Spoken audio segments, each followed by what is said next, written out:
현재 시간으로 6월 30일 글로벌 증시 마감 상황 정리해 보겠습니다. 미국과 유럽은 상승과 하락폭이 상당히 제한됐습니다. 혼조 양상을 띄었고요. 아시아 증시는 대체로 상승했습니다. 먼저 미국 증시 마감 상황부터 정리해 드립니다. 조금 전 데이터 센터에서 확인하신 것처럼 지표가 엇갈렸습니다. 이 주택 지표는 좋았지만은 반면에 이 시카고 제조업 지표 같은 경우는 둔화세는 모습을 나타냈는데요. 이렇게 되면서 엇갈린 지표, 지수는 혼조 양상을 나타냈습니다. 다우존스 산업평균지수와 S&P 500지수 밀려났지만 나스닥 지수는 소폭 상승으로 거래를 마칠 수 있었는데요. 다우존스 산업평균지수부터 자세하게 체크하겠습니다. 다우존스 산업평균지수 전날보다 0.15% 하락하면서 16,826.60에 거래를 마쳤습니다.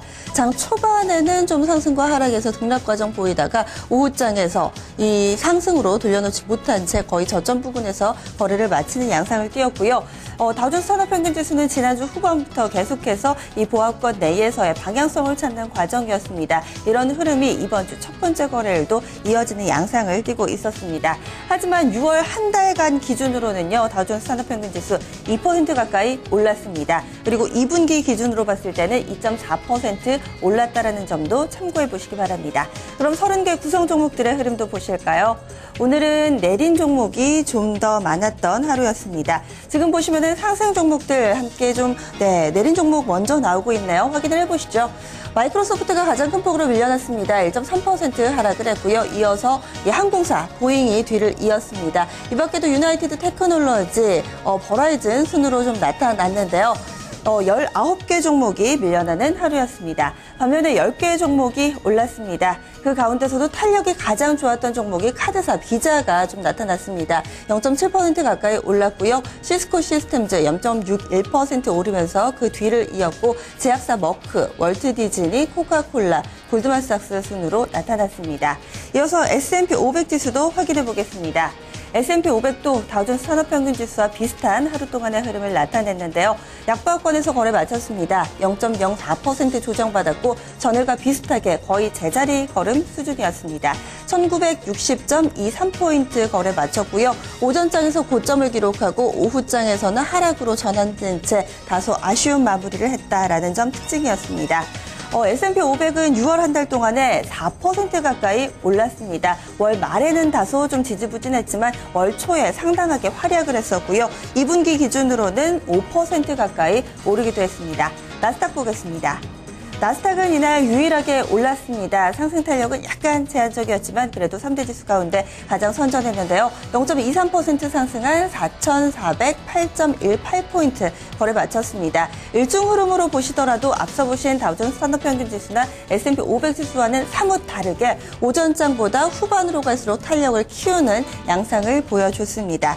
나스닥은 지금 6월 달 들어서 4% 가까이 올랐습니다. S&P 500과 비슷한 폭으로 6월 한 달 동안에 선전을 해줬고요. 이 2분기에 3대 지수 가운데 가장 많이 오른 증시가 바로 나스닥입니다. 5% 이상 올랐습니다. 이어서 특징적인 종목 보겠습니다. 대표적인 완성차 업체 GM은 리콜의 늪에서 떠나지를 못하고 있습니다. 끊이지 않는 리콜 소식이 계속해서 주가를 잡고 있는 형국인데요. 간밤에도 추가 리콜 소식이 또 나왔습니다. 755만 대에 대해서 추가 리콜을 밝혔고요. 이와 함께 점화 스위치 결함과 관련해서 모든 피해자들에게 보상을 할 것이다라고 밝혔습니다. 이로 인해서 주가는 한 차례 좀 충격을 받았고요. 최소 100만 달러 정도 지급이 될 거라고 하네요. 8월부터 그 접수를 받는다고 합니다. 주가 흐름 보겠습니다. 지금 보시면은 갑자기 하락으로 전환한 구간이 아마 보이실 겁니다. 이때 좀 이 소식이 전해졌던 구간이라는 점 확인을 할 수가 있고요. 1% 가까이 밀려나면서 36.3달러에 거래를 마쳤습니다. 반면에 올랐던 종목들도 있습니다. 이날은 증권사의 입김 효과가 크게 작용하는 하루였는데요. 대표적으로 야후 들 수 있겠습니다. 야후는요, 파이퍼 제프리 쪽에서의 호평이 좀 나왔는데요. 투자 의견을 올려잡았습니다. 기존의 중립에서 비중 확대로 올려잡았고요. 이 야후가 보유한 알리바바 지분이 있는데 이에 대해서 시장은 과소평가하고 있다라는 분석을 덧붙였습니다. 야후의 주가도 강세 흐름 보였는데요. 2.57% 상승한 35.13달러 거래 마치는 흐름이었습니다. 기술주 가운데서는 마이크론 테크놀로지도 이날 상당히 활약을 했습니다. 급등 시세를 냈는데요. 크레딧 스위스 쪽에서 최고 투자 아이디어 종목으로 마이크론 테크놀로지를 추가했습니다. 이 소식에 주가는 4% 이상 올랐습니다. 4.57% 상승한 32.95달러 거래를 마쳤는데요. 최근에 국내에서도 그렇고 해외에서도 계속해서 반도체주들에 대한 증권사의 호평은 연일 쏟아지고 있습니다. 이어서요, 유럽 증시로 넘어가겠습니다. 유럽 증시는 대부분 하락 마감을 했습니다. 지금 보시면 약간 좀 엇갈리는 흐름이었고요. 유로존의 이번 달 물가 상승률이 지난달과 변함없이 낮은 수준으로 나타나면서 이 디플레이션 우려가 커진 데 따른 것입니다. 영국 증시 FTSE 100지수입니다. 0.2% 하락을 했고요. 독일 증시는 0.18% 올랐습니다. 그리고 프랑스의 CAC 40지수 0.32% 하락한 4,422.84에 장을 마쳤습니다. 아시아 증시는 대체로 상승했습니다. 아무래도 분기 말에 윈도우 드레싱 효과도 있었고요. 이와 함께 앞으로 발표될 경제 지표에 대한 기대감도 있었습니다.